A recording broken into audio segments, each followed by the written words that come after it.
సింహరాశి గురించి తెలుసుకుందాం. స్వస్తి శ్రీ పరాభవనామ సంవత్సరములో 2026, 2027 సంవత్సరానికి గాను సింహరాశికి ఎలా ఉందో తెలుసుకుందాం. సింహరాశి వారికి ఈ సంవత్సరము అదృష్ట యోగము కేవలము జనవరి వరకు మాత్రమే ఉంది. అదృష్ట యోగం కేవలం జూన్ వరకు మాత్రమే ఉంది. సో వీళ్ళకి ఆదాయ వ్యయాలు చెప్తాను వినండి. ఆదాయం 11, వ్యయము 2, రాజపూజ్యం 5, అవమానం 4 ఇవి ఉన్నాయి.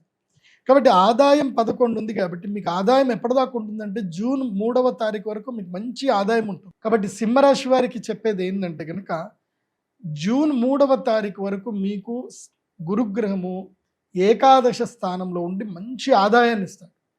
కాబట్టి జూన్ 3వ తారీఖు వరకు సంపాదించిందంతా చక్కగా సంపాదించుకోండి.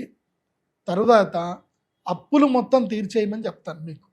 మీకు వచ్చే సంవత్సరము జూలై వరకు జూలై కూడా కాదు, ఇంకా 2028 జూలై వరకు మీకు గుడ్ టైం లేదు. జూన్ వరకే గుడ్ టైం. ఆ తర్వాత మళ్ళీ 2 సంవత్సరాల వరకు గుడ్ టైం లేదు. శని కూడా మీకు ఎక్కడున్నాడు? అష్టమ శని ఉన్నాడు మీకు. సో అష్టమ శని కూడా ఇబ్బందులు పెడతాడండోయ్, చాలా ఇబ్బందులు పెడతాడు. సింహ, కన్య, తుల, వృశ్చిక, ధనస్సు, మకరం, కుంభం, మీనం. సో అష్టమ శని ఏం చేస్తాడు అంటే భాగ్య నష్టం చేస్తాడు, తండ్రికి ఆరోగ్య భంగం చేస్తాడు, చాలా ఇబ్బందులు పెడతాడండోయ్. కాబట్టి సింహరాశి వారు అప్రమత్తంగా ఉండాలి. దూర ప్రయాణాలు చేయకూడదు. అది కాకుండా సప్తమ రాహు ఉన్నాడు కదా, లవ్ స్టోరీలన్నీ నాశనం చేస్తాడు. మీరు ఎవరినైతే ప్రేమిస్తున్నారో వాళ్ళకి మీకు గొడవలు అవుతాయి. మెయిన్ ఆ కర్ణపిశాచితోటే. ఈ మధ్య ఆ కర్ణపిశాచి చాలా మంచి ఇన్వాల్వ్మెంట్ అయిపోతుంది. మీరు ఎవరికి ఫోన్ చేసినా, ఎవరో మీకు మెసేజ్లు పెట్టినా, అది అసలు ఒకప్పుడు విడిపోవడానికి ఆస్కారానికి దేవుడు ఎవరినో మనుషులు పంపించేవాడు శనిగ్రహం. ఇప్పుడు అట్లా లేదు. కర్ణపిశాచాలు మిమ్మల్ని విడగొట్టడానికి, మీకు బ్రేకప్ చేయించడానికి. కాబట్టి బంధు సౌఖ్యం ఉండదు, కళత్ర సౌఖ్యం నష్టం ఉంటుంది, కళత్ర నష్టం ఉంటుంది. భార్యాభర్తలు విడిపోతారు, కోట్ల చుట్టూ తిరగాల్సి వస్తుంది. సో అష్టమ శని ఇబ్బంది పెడతాడు. కాబట్టి సింహరాశి వారికి ఈ సంవత్సరము కష్టాలు విపరీతంగా ఉంటాయి. కాబట్టి జూన్ వరకు ఏదైనా సెట్ చేసుకోండి. జూన్ తర్వాత ఒక నియమం పెట్టుకోండి. ఏంటంటే తెలీదు, గుర్తులేదు, మర్చిపోయా. ఈ డైలాగులు బాగా గుర్తుపెట్టుకోండి. ఎవరైనా డబ్బులు అడిగారు, మిమ్మల్ని డబ్బులు వచ్చి అడిగారు, ఏదైనా చేస్తున్నారు, మిమ్మల్ని ఫ్రెండ్స్ ఏదైనా సలహా అడిగారు, తెలియదు అని చెప్పండి, లేదా గుర్తులేదని చెప్పండి, తర్వాత ఆలోచిస్తానని చెప్పండి. నొప్పించక తానొవ్వక తప్పించుకు తిరుగువాడు ధన్యుడు సుమతి. ఈ సంవత్సరము సింహము పడుకోవాలి. ఈ సంవత్సరం పులి రెస్ట్ తీసుకోవాలి, వేటకు వెళ్ళకూడదు. వేటకు వెళితే ఏవైతే నక్కల సమూహం ఉంటుంది కదా, తోడేళ్ల సమూహం చేత సింహము కూడా దెబ్బతింటుంది. కాబట్టి సింహం ఈ సంవత్సరం ఎంత సైలెంట్గా ఉంటే అంత మంచిది. ఈ సంవత్సరం సింహం గర్జించేది లేదు. ఎందుకోసమంటే మీకు ఏకాదశంలో నుంచి జూన్ తర్వాత గురుగ్రహము ద్వాదశంలోకి వస్తాడు. ఖర్చులు పెరుగుతాయి, వ్యయం పెరుగుతుంది. కాబట్టి జూన్ 3వ తారీఖు నుంచి అక్టోబర్ 31 వరకు ఖర్చులు ఏమైతే ఉంటాయో, అప్పులు ఏమైనా ఉంటే తీర్చేయండి, సెటిల్మెంట్స్ ఏమైనా ఉంటే చేసుకోండి. ఎవరికైనా ఏమైనా ఇవ్వాలి అనుకుంటే ఇచ్చేసేయండి. ఖర్చులు అయిపోతాయి, పోతాయి కూడా, డబ్బులు పోతాయి. కాబట్టి అనుభవించండి అని చెప్తాను. జూన్ నుంచి అక్టోబర్ 31 వరకు లైఫ్ని ఎంజాయ్ చేయండి. ఎంత వీలైతే అంత ఖర్చు పెట్టండి. మంచిగా టూర్లు ఎటు తిరగాలన్నా అటు తిరగండి, భోగాలు అనుభవించండి. వ్యయంలో గురువు వచ్చినప్పుడు భోగాలు అనుభవించాలి, ఖర్చులు పెట్టాలి, పెళ్ళిళ్ళు చేసుకోవాలి, పిల్లల పెళ్ళిళ్ళు చేయాలి, ఖర్చులు పెట్టాలి, ఏవైనా సరే సెలబ్రేషన్ చేసుకోవాలి. దాని తర్వాత అక్టోబర్ 31 నుంచి గురుగ్రహము స్వక్షేత్రంలో సింహరాశిలోకి ఎంటర్ అవుతాడు. సింహరాశి లోపలికి ఎంటర్ అయ్యి ఎప్పటి వరకు? జనవరి ఎండింగ్ వరకు, 27వ తారీఖు వరకు ఉంటాడు. కాబట్టి జనవరి 24 వరకు ఉంటాడు. కాబట్టి అప్పుడు ఏం చేయాలంటే సైలెన్స్గా ఉండాలి, మౌనవ్రతం పాటించడమో, లేదంటే తీర్థయాత్రలు పోవడమో చేయాలి. నవంబర్, డిసెంబర్, జనవరి సింహరాశి వాళ్ళు తీర్థయాత్రలు పెట్టుకోవాలి, టూర్లు పెట్టుకోవాలి, తీర్థయాత్రలు. అది కూడా సింగిల్గా పోతేనే మంచిది. భార్య పిల్లలతో వెళ్ళకూడదు, సింగిల్గానే టూర్లు కొట్టాలి. బిజినెస్ టూర్లు కొట్టాలి, రీసెర్చ్ చేయాలి, వీలైతే చైనా పోవాలి, మంచిగా టూర్లు కొట్టుకొని అన్నీ చూసుకోండి, బాగుంటుంది. తర్వాత మళ్ళీ జనవరి నుంచి ఏమవుతుంది? గురుడు మళ్ళీ ద్వాదశ స్థానానికి వెళ్ళిపోతాడు. ఫిబ్రవరి, మార్చ్, ఏప్రిల్, మే, జూన్, జూలై ద్వాదశంలో ఉంటాడు. మళ్ళీ ఖర్చులు మొదలవుతాయి. సో ఆ టైంలో మళ్ళీ పెళ్ళిళ్ళు, శుభకార్యాలు, ముహూర్తాలు ఏమున్నా చూసుకోవచ్చు. మళ్ళీ 2027 తర్వాత అప్పుడు మళ్ళీ ఉగాది పంచాంగం చెప్తాను. మళ్ళీ అప్పుడు జన్మక్షేత్రంలోకి వస్తాడు, కానీ కొంచెం అప్పుడు రిలాక్సేషన్ ఉంటుంది. గురుగ్రహము అతిచారుడు అయిపోయి మళ్ళీ సింహంలో నుంచి కన్యలకు వస్తాడు కదా, అప్పుడు మీకు లక్ టైం వస్తుంది. అప్పటిదాకా ఓపిక పట్టండి. సో ఇప్పుడు అన్ని కూడా సర్దుకునే ప్రయత్నం చేయండి. దీపం ఉన్నప్పుడు ఇల్లు చక్కబెట్టుకోవాలి. జూన్ 3వ తారీఖు లోపల అన్ని సర్దేసుకొని సెటిల్ చేసుకొని హాయిగా ఫామ్ హౌస్లో రెస్ట్ తీసుకోండి అని చెప్తాను సింహరాశి వారు. కాబట్టి టెన్షన్లు పెట్టుకోవద్దు సింహరాశి వారు. సింహరాశి వారికి నేను మీకు పరిష్కారం చెప్పేది ఏంటంటే, మీకు అదృష్ట యోగము జూన్ వరకే ఉంది కాబట్టి జూన్ లోపలనే శ్రీ మహాలక్ష్మి యాగం చేసుకొని యంత్ర సిద్ధి తీసుకోండి. అంటే అక్షయ తృతీయ మీకు అదృష్ట సిద్ధి సమయం. అప్పుడు అదృష్టాన్ని సిద్ధి చేసుకున్నారా, గురుగ్రహం 2 ఏళ్ళు బాగా లేకపోయినా అమ్మవారి అనుగ్రహంతో అన్నీ సెటిల్ అయిపోతూ ఉంటాయి. రాబోయే విపత్తులు రాకుండా అమ్మవారు కాపాడుతుంది. కాబట్టి అక్షయ తృతీయ రోజున మీరు శ్రీ మహాలక్ష్మి యాగానికి సిద్ధమవ్వండి. డేట్ నోట్ చేసుకోండి. మన శ్రీచక్ర పీఠానికి రండి. అక్షయ తృతీయ రోజు మహాలక్ష్మి యాగం చేసుకోండి. సింహరాశి వారికి అక్షయ తృతీయ రోజు అలౌడ్ ఉంది. మీకు ధనత్రయోదశి అలౌడ్ లేదు. కావాలంటే వచ్చి సేవ చేసుకోండి. ఎందుకోసమంటే ఆ తర్వాత ఇంకా ఇబ్బందులు వస్తాయి కాబట్టి ఇంకా లేదు, ఛాన్స్ లేదు.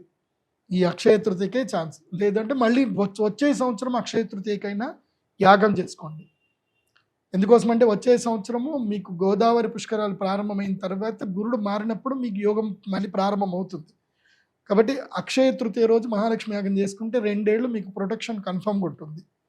అది కాకుండా మీరు ధరించవలసినటువంటి మాల, మీరు ఏ మాలని ధరించాలి అని అంటే, మీకు ఇటు రాహువు ఇటు శని రెండిటి సమస్య ఉంది కాబట్టి మీరు వారాహి మాలని తప్పకుండా ధరించాలి.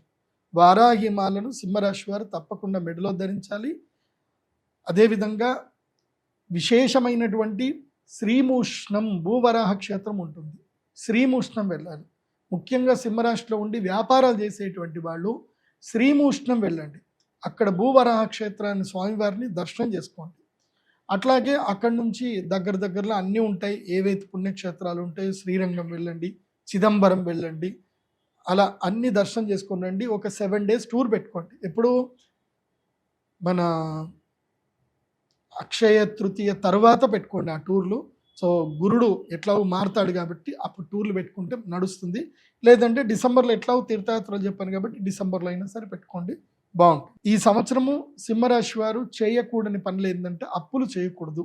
ఎంత అప్పులు చేస్తే వాళ్ళకి అంత ఇబ్బందులు అవుతాయి. చేయవలసింది ఏంటంటే కనుక రియల్ ఎస్టేట్ బిజినెస్ చేయొచ్చు, మధ్యవర్తిత్వ వ్యవహారాలు చేస్తే బాగానే ఉంటుంది. కాబట్టి సింహరాశి ఎవరిది అనేది మాత్రం బాగా గుర్తుపెట్టుకోండి. మీ పేరు రీత్యా మీ రాశి సింహరాశి అనుకుంటే ఇప్పుడు చెప్పిన ఫలితాలు మీకు కరెక్ట్ కాకపోవచ్చు.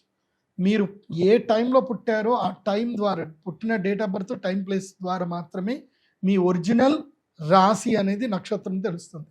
కాబట్టి మీరు సింహరాశి వాళ్ళకి చెప్పేది ఏంటంటే, మీరు అనుకుంటే అందరికీ చెప్పేది ఏంటంటే, మీరు pradeepjoshi.com వెబ్సైట్ వెళ్ళండి. అక్కడ జాతకం హోరోస్కోప్ PDF ఆర్డర్ పెట్టుకోండి. మీ date of birth, time, place పెట్టండి. ఈ సంవత్సరం అంతా ఎలా ఉందో మీకు కంప్లీట్గా మీకు రాశి ఫలాలు వస్తాయి. అట్లాగే మీకు మీ జాతకరీత్యా మీరు ఏ పనులు చేయాలి, ఏ పనులు చేయకూడదు, మీకు ఏది కలిసి వస్తుంది, ఏది కలిసి రాదు, మీరు ఏ పరిహారాలు చేయాలి, ఏ మంత్రం చదవాలి, అన్ని విషయాలు PDF హోరోస్కోప్లో ఉంటాయి. కాబట్టి మీరు ఆర్డర్ చేసుకోండి. జస్ట్ 2000 రూపాయలు మీకు ఆర్డర్ పెట్టుకుంటే మీకు హోరోస్కోప్ PDF మీకు ఈమెయిల్కి వస్తుంది. మీకు లైఫ్ టైంకి సరిపడా మీ జాతకం మీ దగ్గర ఉంటుంది. కాబట్టి మొత్తం 500 పేజీలకు పైగా జాతకం వస్తుంది. దాని లోపల మీకు ఈ సంవత్సరానికి సంబంధించిన రాశి ఫలాలు కూడా మీకు వ్యక్తిగతంగా చక్కగా ఉంటాయి. కాబట్టి అవి ఫాలో అవ్వండి. అందరూ సుఖంగా క్షేమంగా ఉండండి. సో నెక్స్ట్ సింహరాశి ఇంగ్లీష్లో లియో అంటారు. మఖ 1, 2, 3, 4 పాదములు, పుబ్బ 1, 2, 3, 4 పాదములు, ఉత్తర 1వ పాదము, ఆదాయం 5, వ్యయం 5, రాజపూజ్యం 7, అవమానం 7. సో ఇందాక చెప్పినట్లుగా సింహరాశి వారికి అష్టమ శని నడుస్తూ ఉంది, జాగ్రత్తగా ఉండాలి. గురువు వ్యయంలోకి రాబోతూ ఉన్నాడు, శని 8లో ఉన్నాడు. శని, గురువు, రాహు, కేతు 4 గ్రహాలు నెగిటివ్ పొజిషన్లో ఉన్నాయి. చాలా జాగ్రత్తగా ఉండండి. ఈ సంవత్సరం పెను సంచలనాలు ఉండబోతూ ఉన్నాయి. ఇంట్లో పెను సంచలనాలు ఉంటాయి. కష్టపడేటువంటి పరిస్థితులు కనిపిస్తూ ఉన్నాయి. తల్లి మూలకమైనటువంటి ఆరోగ్యపరమైన ఇబ్బందులు ఉంటాయి. సో కళాకారులు, క్రీడాకారులకు అవకాశాలు కోల్పోతారు. అవకాశాలు వేరే వారికి వెళ్తాయి. మీకు రావాల్సిన అవార్డులు, రివార్డులు వేరే వాళ్ళకి వెళ్తాయి. రైతులకు మొదటి పంట అనుకూలంగాను రెండవ పంట వ్యతిరేకంగాను వస్తుంది. సో రెండవ పంట దిగుబడి రాబడి తగ్గుతుంది. అలాగే పౌల్ట్రీ ఫాము మరియు చేపలు రొయ్యలు పండించే వారికి ఈ సంవత్సరం సమస్యలు ఉండబోతూ ఉన్నాయి. అలాగే ఈ సంవత్సరం వ్యాపార రంగంలో ఉండే వారికి ట్యాక్స్ల పరమైన ఇబ్బందులు ఉంటాయి. ఉద్యోగస్తులకు ఈ సంవత్సరము ఈ సిబిఐ లేదా సిఐడి అలాంటి కేసులు ఏర్పడతాయి. కారాగార వాసం కనిపిస్తూ ఉంది.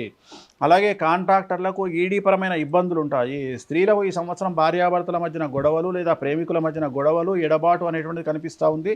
సో జాగ్రత్తగా ఉండండి. ఈ సంవత్సరం సింహరాశి వారికి సంబంధించినటువంటి రెమెడీ కనుక తీసుకున్నట్లయితే వీరు మంగళ గురు శనివార నియమాలు పాటించండి. అంటే మంగళవారం ఎరుపు రంగు, గురువారం ఎల్లో కలరు, శనివారం ఎల్లో రంగు దుస్తులు ధరించినట్లయితే సమస్యల నుండి బయటపడతారు. అలాగే తిరు నల్లార్ శనీశ్వర ఆలయంలో ప్రత్యేకమైన శని పూజ నిర్వహించడం ద్వారా సమస్యల నుండి గట్టెక్కుతారు.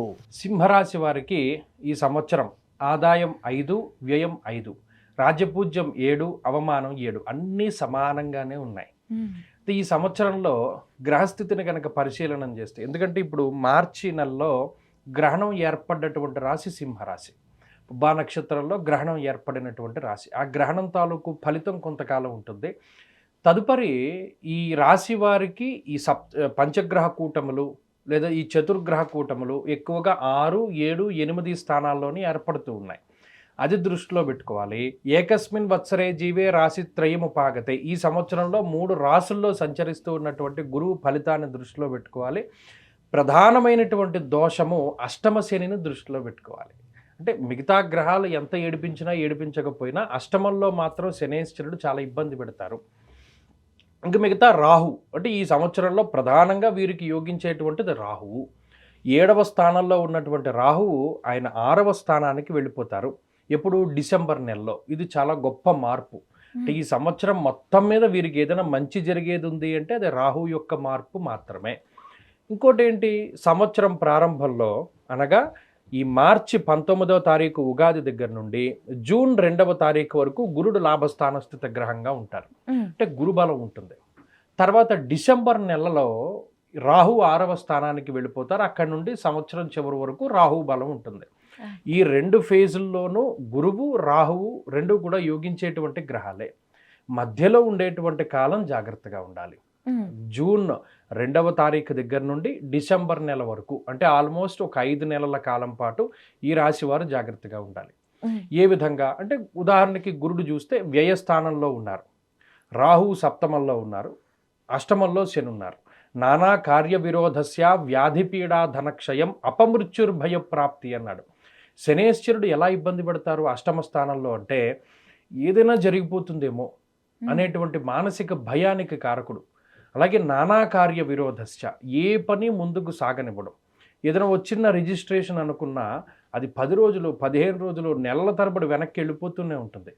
ఒకటి కొనుక్కుందాం అనుకుంటే అవ్వదు, లేదా ఓ పని చేద్దామంటే అవ్వదు. దాని మీద అసలు ఆసక్తే రాదు, బద్ధకం ఎక్కువగా ఉంటుంది. ప్రత్యేకించి జాతకంలో దశాంతర దశలు బాగా లేకపోతే అష్టమ స్థానంలో శనేశ్వరుడు ఏదైనా న్యాయస్థాన సంబంధమైన సమస్యల్లోనూ లేదు పోలీస్ స్టేషన్కి వెళ్ళేటువంటి పరిస్థితులకి కూడా కారణమవుతారు. అంటే అంత ఇబ్బంది పెట్టేటువంటి గ్రహం. ఏదైనా కేసులు ఏమీ లేకపోతే కనీసం ఎవడో ఒకటి పట్టుకుని మన దారిలో మనల్ని ఇబ్బంది పెడుతూ ఉంటారు. ఏదైనా చిన్న గొడవ, ఆ గొడవ వల్ల కూడా మనం ఏదైనా పోలీస్ మెట్లు ఎక్కేటువంటి పోలీస్ స్టేషన్ వరకు వెళ్ళేటువంటి అవకాశం లేదు. ఇంకా అధమం వెళ్ళేటప్పుడు ఎవరైనా ఆపి మీ లైసెన్స్ ఉందా, లేకపోతే మీకు హెల్మెట్ ఉందా, మీకు దాని మీద చలానా వేసి దాని రూపేణైనా మనం డబ్బులు చెల్లించవలసినటువంటి పరిస్థితులు వస్తాయి. అంటే అంతలా ప్రభుత్వ పరంగా ఏదైనా సమస్య రావడానికి అవకాశం ఉంటుంది. అలాగే ఈ సింహరాశిలో పుట్టినటువంటి వాళ్ళందరూ కూడా చాలా గొప్ప వాళ్ళు అయి ఉంటారు.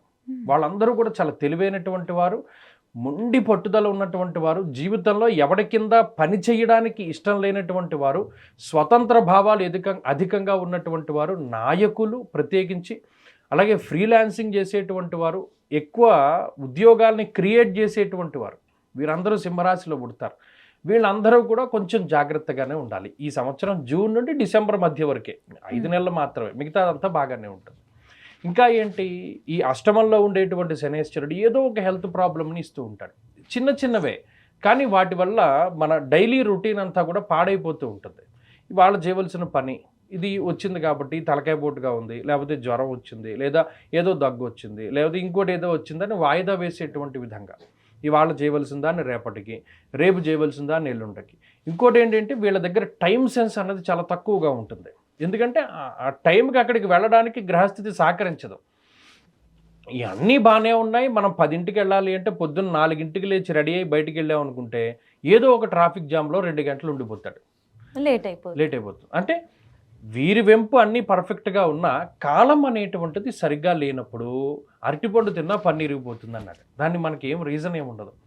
ఈ వీరి యొక్క పరిస్థితి అటువంటిది. కాబట్టి ఇక్కడ ఏం చేయాలి అంటే గురువు యొక్క అనుగ్రహం చాలా ముఖ్యం. ప్రతి దానికి కూడా భగవంతుడి యొక్క అనుగ్రహాన్నే పట్టుకుని ముందుకు వెళుతూ ఉండాలి తప్పితే సొంత ప్రయత్నాలు ఏవి కూడా ఫలించవు. అలాగే మనం ఓన్ థాట్స్ గతంలో వర్కౌట్ అయినటువంటివి ఈ సంవత్సరంలో పెద్ద వర్కౌట్ కావు. అలాగే మరి ఈ సంవత్సరం ఎప్పుడు బాగుంటుందండి అంటే ఇందాక చెప్పుకున్నట్టు జూన్ లోపు గ్రహస్థితి మంచిది. తప్పితే డిసెంబర్ దగ్గర నుండి చాలా యోగ్యమైనటువంటి కాలము. ఎందుకండి అంటే షష్ఠ స్థానమందు రాహు వస్తారు. షష్ఠ స్థానమందు రాహువు ఏ విధమైనటువంటి ఫలితాన్ని ఇస్తాడో గౌర్భూమి శత్రునాన్ లాభం షష్ఠ స్థానగతే ఫణి అన్నాడు. అంటే 6వ స్థానమందు రాహు ఎంత గొప్పవాడు అంటే ఈ శత్రువు నీ మీదకి ఇంత బలమైన రాయి విసిరితే అది పువ్వు కింద మారి నీ దగ్గరికి వస్తుంది అన్నాడు. అంటే శత్రు బాధల్ని, రుణ బాధల్ని, రోగ బాధల్ని తగ్గించగలిగేటువంటి గ్రహం రాహువు. ఇప్పుడు ఈ సింహరాశి వారంతా కూడా రాహు వచ్చే టైం వరకే వెయిట్ చేయాలి. ఏదైనా అనారోగ్య సమస్య వచ్చినా రికవరీ రేటును రాహు ఎక్కువ కలగజేస్తాడు. అసలు అంటూ అనారోగ్యం రాకుండా రాహు కాపాడుతారు. అలాగే శత్రువుల బాధ నుండి, రుణ బాధల నుండి, రోగ బాధల నుండి కాపాడేటువంటి గ్రహం రాహువు. ఇది డిసెంబర్ తర్వాత కదా గురుగారు? తర్వాతే వస్తుంది. ఈ జూన్ నుండి డిసెంబర్ మధ్యలో ఉండేటువంటి పీరియడ్ కొంత టెస్టింగ్ పీరియడ్ సింహరాశి వారికి. అంటే అహం దెబ్బతినడానికి అవకాశం ఉంటుంది. అంటే నేను అనేటువంటి భావం ఎక్కడైతే వస్తుందో అది కొద్దిగా తగ్గి కొన్ని సందర్భాల్లో మనకి నచ్చనటువంటి వాడితో కూడా మనం మాట్లాడి వాళ్ళతోటి ముందుకు వెళ్ళవలసినటువంటి పరిస్థితులు వస్తాయి. అంటే మనకి ఏమైనా పర్వాలేదు, జీవితంలో వీడి దగ్గరికి మాత్రం మనం వెళ్ళకూడదని కొంతమంది అనుకుంటారు. ఈ టైం వాడి దగ్గరికే వెళ్ళేలా చేస్తుంది, వాడితో మాట్లాడవలసి వస్తుంది. ఇవన్నీ కూడా ఈ సింహరాశి వారికి ఏర్పడతాయి. అలాగే ఈ సింహరాశికి సంబంధించినటువంటి వాళ్ళు వ్యాపారస్తులైనా, ఉద్యోగస్తులైనా, ఎవరైనా సరే కొంచెం జాగ్రత్తగానే ముందుకు వెళ్ళవలసినటువంటి పరిస్థితులు ఉన్నాయి. ఒకవేళ ఏదైనా ఉద్యోగం మారాలి లేదా ఏదైనా చెయ్యాలి అనుకున్నప్పుడు అయితే జూన్ లోపు లేదా డిసెంబర్ తర్వాత, ఆ 2 టైంలోనే చేయాలి. ఉద్యోగాలు మారాలన్నా, వ్యాపారాలు ఏమంటారు ఎక్స్పాండ్ చేసుకోవాలన్నా, స్టార్ట్ చేయాలన్నా కూడా జూన్ లోపు, డిసెంబర్ తర్వాతే చేసుకోవాలి. ఓకే గురుగారు. ఆరోగ్యపరంగా కూడా మరీ అంత విపరీతంగా ఉండదు కానీ ఏదైనా చిన్నది వస్తే భయపడిపోతారు. ఏదైనా పెద్దది వచ్చేసిందేమో అనేటువంటి భావన ఉంటుంది. కొంచెం మానసికంగా అలజడి ఎక్కువగా ఉంటుంది. అది అష్టమ శని వల్లే కలుగుతుంది. వీళ్ళకి ఈ సంవత్సరం వివాహ యోగం కానీ, ఇల్లు కట్టుకునే యోగం కానీ ఉందా గురుగారు? ఉంది. గృహ యోగాదులు ఉన్నాయి, వివాహ యోగాదులు ఉన్నాయి, మరి సంతాన యోగాదులు కూడా ఉన్నాయి. కాబట్టి వీరు ప్రయత్నం చేయవచ్చును. ఓకే. ఈ సోదరి మనులతో కొంతమందికి తగాదాలు అవుతా ఉంటాయి కదా, మరి ఈ సంవత్సరం వీళ్ళకి ఏ విధంగా? మధ్యస్థంగానే ఉంటుంది. అలాగే వీరు ఏదైనా న్యాయస్థాన సంబంధమైనటువంటి విషయాలు, అన్నదమ్ముల మధ్యలో ఉండేటువంటిది ఏదైనా కోర్టు కేసులు అవి ఉన్నా కూడా మధ్యస్థంగానే ఉంటుంది తప్పితే అంత ఇబ్బంది ఉండదు. ఓకే గురుగారు. వ్యవసాయ రంగం వారికి గురుగారు? ముఖ్యంగా భూమిని నమ్ముకొని జీవనాన్ని చేసేటువంటి వారికి ఈ గ్రహస్థితి మంచిదే ఒక అందుకు. ఇది ప్రత్యేకించి ఇది కూడా ఒకటేనండి, అదృష్టం మీద ఆధారపడితే ఫలితం రాదు, కష్టే ఫలి. మీ కష్టానికి తగ్గ ప్రతిఫలం వస్తుంది. కొన్ని సందర్భాల్లో కష్టానికి తగ్గ ప్రతిఫలం రాదు, తక్కువగానే వస్తుంది. మనం 100 మార్కులకి పరీక్ష రాసాము, మనం 90 వస్తాయని ఎక్స్పెక్ట్ చేసామనుకోండి, సింహరాశి వారికి 80 కానీ 75 కానీ వస్తాయి. కొంచెం సర్దు పెట్టుకుని ముందుకు వెళ్ళవలసినటువంటి వాతావరణం ఉంటుంది. ఓకే. సినీ రంగం వారికి, రాజకీయ రంగం వారికి వీరు ఎక్కువ మంది వారే ఉంటారు. ఈ ఫీల్డ్, ఈ సింహరాశికి సంబంధించినటువంటి వాళ్ళలో ఈ సినిమా ఇండస్ట్రీ వాళ్ళు ఎక్కువ మంది ఉంటారు, రాజకీయ నాయకులు ఉంటారు. అలాగే ఇందాక నేను చెప్పినట్టు ప్రజాకర్షణ కలిగి ఉన్నటువంటి వాళ్ళు, లేదు ఎవరినైనా ఆకర్షించేటువంటి గుణం ఉన్నటువంటి వాళ్ళు ఎక్కువ మంది ఉంటారు. ప్రవచనకారుల దగ్గర నుండి చాలామంది దానిలోనే పుడుతూ ఉంటారు. ఇంకో ఏం చెప్పాలి అంటే ఎవరినైనా సరే కొంత ప్రభావితం చేసేటువంటి వ్యక్తులు, దాన్ని ఏమంటారు మోటివేషన్ స్పీకర్స్ కానివ్వండి, లేకపోతేనేమో మ్యూజిక్ చేసేటువంటి వాళ్ళు, సినిమా డైరెక్టర్లు, వీరు తెర వెనకే ఉండొచ్చు. వీరికి అంత పాపులారిటీ లేకపోవచ్చు, కానీ వీరు లేకపోతే ఏది సాగదు. అటువంటి వారందరూ సింహరాశిలోనే ఉంటారు. వీరికి ఈ సంవత్సరం మధ్యస్థంగా ఉంటుంది. ఏమి ఇబ్బంది ఉండదు, అలానే గొప్ప చెప్పుకోదగ్గ లాభం ఉండదు. మ్మ్. జాతకంలో దశలు బాగుంటే మాత్రం రాణించగలుగుతారు. ఓకే గురుగారు. సింహరాశి వారికి ఏదైనా చక్కటి పరిహారం చెప్తారా గురుగారు? తప్పకుండా. ఇప్పుడు ఈ సింహరాశి వారికి ఉన్నటువంటి ప్రధానమైన ఇబ్బంది ఏంటి అంటే అష్టమ శని. మ్మ్. అష్టమ శని ఎలా పోతుంది అంటే ప్రతి మాసంలోనూ అమావాస్య ముందర రోజు చతుర్దశి తిథి వస్తుంది. దాన్ని మాస శివరాత్రి అంటారు. ఆ మాస శివరాత్రి రోజున ప్రత్యేకించి శివాభిషేకం చేసుకుంటూ ఉండడం. లేదు ఆరుద్ర నక్షత్రం వస్తుంది ప్రతి నెలలో ఒక్కరోజే. మ్మ్. ఆరుద్ర నక్షత్రం రోజున శివుడికి అభిషేకం చేసుకోవడం. ఏకాదశం కానీ ఏకవారం కానీ వాళ్ళ శక్తి కొలది చేసుకోవచ్చు.